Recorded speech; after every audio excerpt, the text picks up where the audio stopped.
this. Even Mogoko is a superstar in procurement. He can do it with his eyes closed. In supply chain management, Richard. It's good. Yeah. When you go to the which is has just ended through here. And we say to the top of the Nakwa Maui.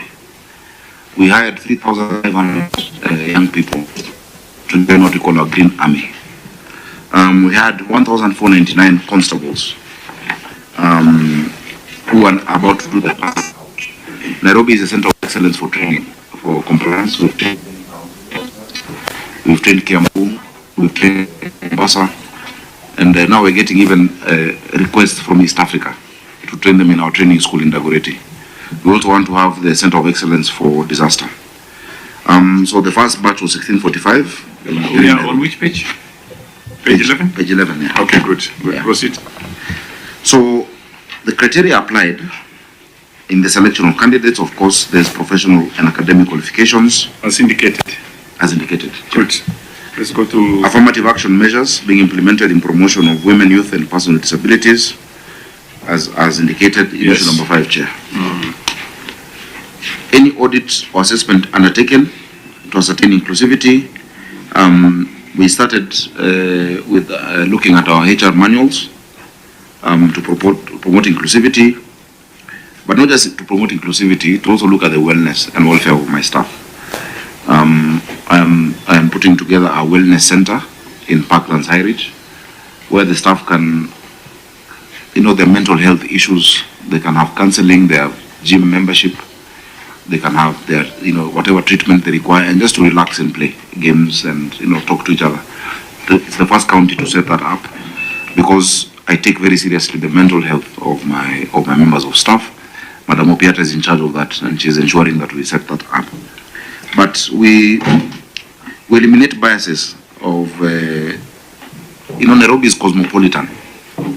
We have people from the whole country. 43 communities are represented in Nairobi. That's why we say those who try to put Nairobi in any tribal cocoon are on the wrong. We have everyone. In fact, I have failed because the last governor had even Asians, and I will bring Europeans. They are there in Nairobi, 3rd generation, 2nd generation, and so we don't have that issue. And we were rated the best in terms of inclusivity by the National Commission on Equality. Chair, Governor, for your information, we have the report from NCIC here. Yes. You are number 4, Tana River number 3, Nairobi number 4. It is not possible, Chair. It is. We need to. Here's the report. We will appeal. Because yes. I listened for you. You can only appeal to NCIC. I will appeal. Yes, also. Thank you, Chair. Okay. I don't know if there's another question. There's a question on procurement.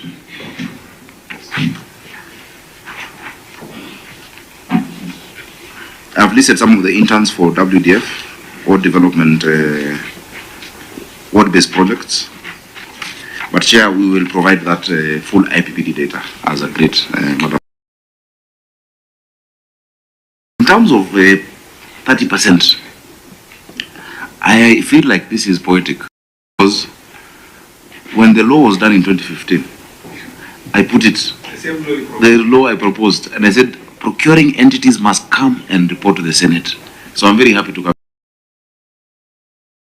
When young people, women, and persons with disability, 7 billion. The entities have been listed.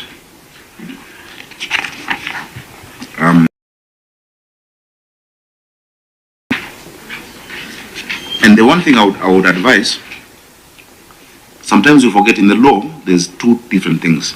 There's preferences and there's reservations. The only people who should apply for this is women or youth. And sometimes very low level procurement is given in terms of reservations. But when it comes to preferences, what it means is that when an entity is either youth, women, or PWD, in the scoring at the technical evaluation, you start them off with a preference in terms of a higher score. And so if a normal company scores 80% and a youth one scores 60, they are bumped up. Or a women one scores lower. That is what is called a preference. We put in that law because some people were very smart. You can be a governor or a PS or a CEO of an institution, and you register a company for your children, and you say it is youth, or your wife, or your girlfriend.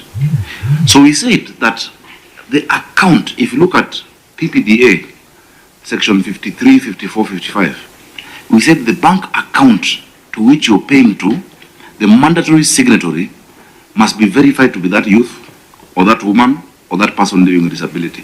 From there, if they get the money and give it to their sponsor, there's nothing else you can do. You know, you can take the cow to the river, but you cannot force it to drink. The reason we put this is because unless we empower our youth and women and persons living with disability economically, then we cannot empower them politically, we cannot empower them socially. The percentage of this needs to be measured on the procurable budgets. So, for instance, Nairobi budget is 42 billion shillings. But if you have to remove salaries because you're not procuring salaries, you have to remove pensions, personal emoluments, and then base your percentage of the 30% on what is in the procurement plan. And that is what I agreed with my supply chain director. So far we've done 1.37 billion. I would love to do more. But one thing I would urge you as a committee, when you deal with these procuring entities, ask them to do campaigns. We had set up a secretariat within the same law. The secretariat is at Treasury. I think that secretariat needs to be moved to the ministry in charge of youth so they can do campaigns. I once called a meeting at Nairobi Safari Club when I was the chairman of the Kenya Young Parliamentarians Association. I chaired that association for 10 years. I put an advertisement and said, any young person who wants to know how to procure, come. I booked a room for 300 people. 3,000 came. The 3,000 who came were not the ones you'd call for a political meeting. Very dignified young people in their suits with their folders. So many want to understand how to procure, but there's not enough training. And so with our Biashara Fund as Nairobi County, we have signaled 85 officers in all the wards to look for these groups of women, of youth, to do activations, so that once we get the amount of money, 1.5 billion shillings that we've set aside, and it's an interesting fund, with 100 million shillings we're giving to the bank to cover interest and to cover the risk of the loan. The banks are giving us 1.5 billion that we're giving targeted women groups, youth groups, and PWD groups to do business. So we're not giving any company, we're giving those who know. In your market center, you know, who are nakwanga na kinyozi, who are na boda boda, we actually know target. That is what we're doing. So Chair, I beg to submit. And once again, I am really honored and grateful for this opportunity. Thank you. Thank you very much, Governor Nairobi County, Governor Sakaja. Members, I think there is Senator Chimera.